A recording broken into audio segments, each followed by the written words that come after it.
Good morning. This is my second try.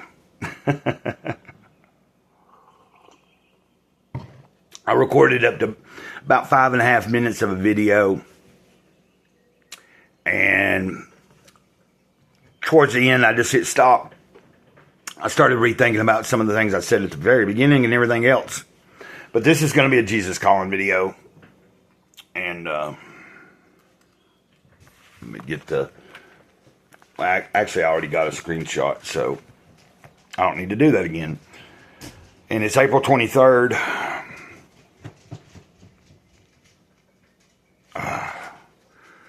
Keep your eyes on me, not only for direction, but also for empowerment.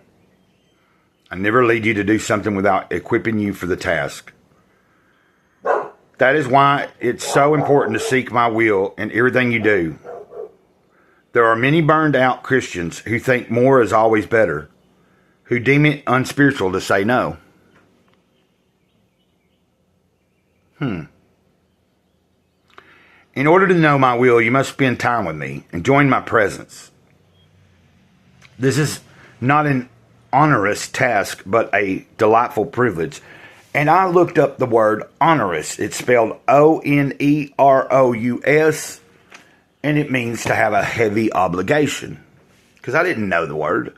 And I thought, well, maybe somebody else hearing me read this doesn't know the word. So I'm telling you what onerous means. This is not an onerous task, but a delightful privilege. So it's not a heavy burden. It's not a heavy obligation. But it's a privilege to spend time in the Spirit. To spend time in that silent moment. I will show you the path of life. In my presence is fullness of joy. At my right hand there are pleasures forevermore.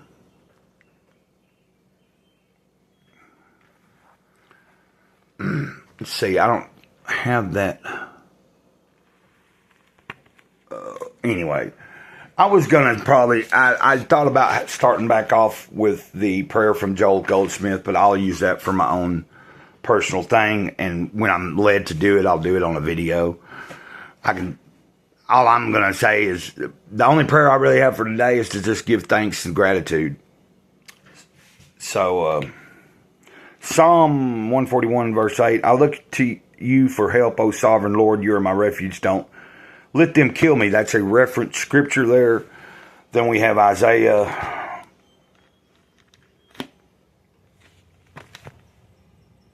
48 verse 17. Let me make sure I've got it right. Okay. The Lord, your Redeemer, the Holy One of Israel says, I am the Lord your God who teaches you what is good and leads you along the path you should follow. And then we come back to another Psalm.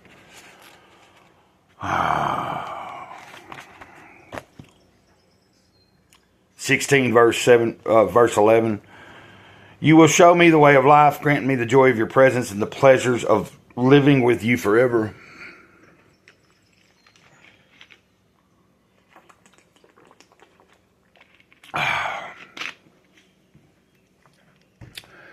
Oh, man. If you could, hit that like button. I'd appreciate it. And think about subscribing. If you haven't, if you've watched several videos, you're getting anything out of this, think about subscribing. Share the videos to any social media you're on. If you're on Facebook, share them, because I'm not on there anymore. I got hacked last year, so my Instagram and my Facebook were both hacked. The only one that I really kept up with more was Instagram. The Facebook didn't really do much for the channel. Most people on Facebook weren't caring about watching the channel, so I really don't care to be on Facebook anyway. The only thing I regret a little bit is, not regret, but the Instagram.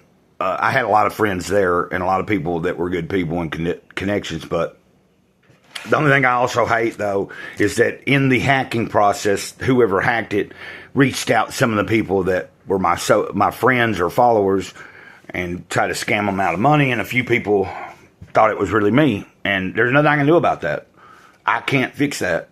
I didn't take their money. I mean, if I'm going to ask for money, I'll ask for it. Like, and sometimes I'll post my, I'll do a live and I'll have my Cash App and all that in the chat or something, or I leave it in the description of the videos, and that's totally up to anybody that's watching if they want to contribute to my life or my channel and what I'm doing. Sometimes, you know, even if it's just whatever. I appreciate people praying or keeping me in their thoughts. I appreciate people watching the videos and commenting. Even just things like that, hitting that like button. You don't know how much that actually makes a big difference. But I was also, the reason I stopped and recorded over is I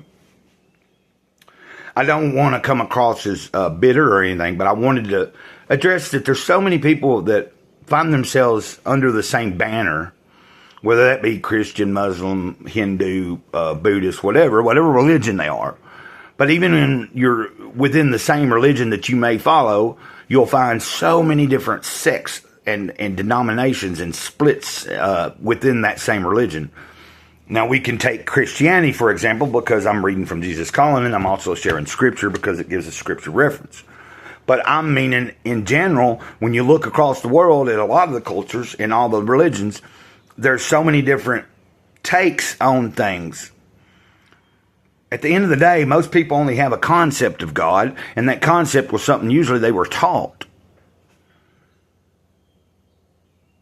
I come from the idea that you have to really, truly experience it to understand it for yourself. I think that there's a lot of people that they go to a place every week or several times a week into a building, and it's called church or a synagogue or whatever it is, whatever religion they are, but they go and they religiously do all these things that they're told to do, and then still at the end of the day, they feel lost. Well, what I think is that there's a lot of people not having that true, honest connection with the Creator, the Big Kahuna. And some people might have a problem with me calling the Creator, or the Big Kahuna instead of G-O-D. Well, guys, G-O-D is not G-O-D's name. That's a word that's man-made to describe something that we don't understand in the first place. Even Big Kahuna ain't a name, it's just a title. And the Creator has told me ever since last year that they prefer me saying that. So, that's where I'm at. Call me kooky. I don't care. And, you know, it's just like someone said I'm kooky because I was talking about solar flares last week. But then, you know, somebody came in the comments a few days ago and said I was right about solar flares. I know I am because I've studied it. And it ain't just because a friend of mine has been telling me about them. I've known about those things for a long time. I just don't pay attention to it because there's not much I can do about the sun and whatever it does. But it does have effects on us. Even some of the smallest things in the world have an effect on you, whether you think so or not. But anyway, I think I came across a little better.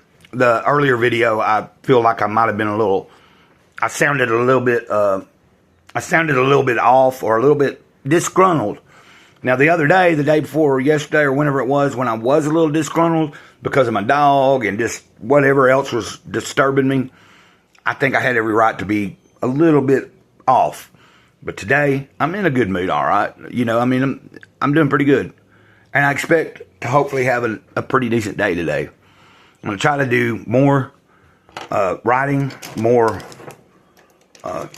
contemplating, reflecting, and allow the Spirit to show me and guide me whatever I need to do today. So until next time, Mr. Great Cloud says of the eternal moment, over and out. And if you don't know why I say ditto at the end of every video, it's my way of telling you I love you. Ditto was a special word that I and Sarah Boylan used before she passed years ago to tell each other. She died in 2018. We told each other ditto. That's how we said we love each other. So in memory of somebody, ditto. Over and out.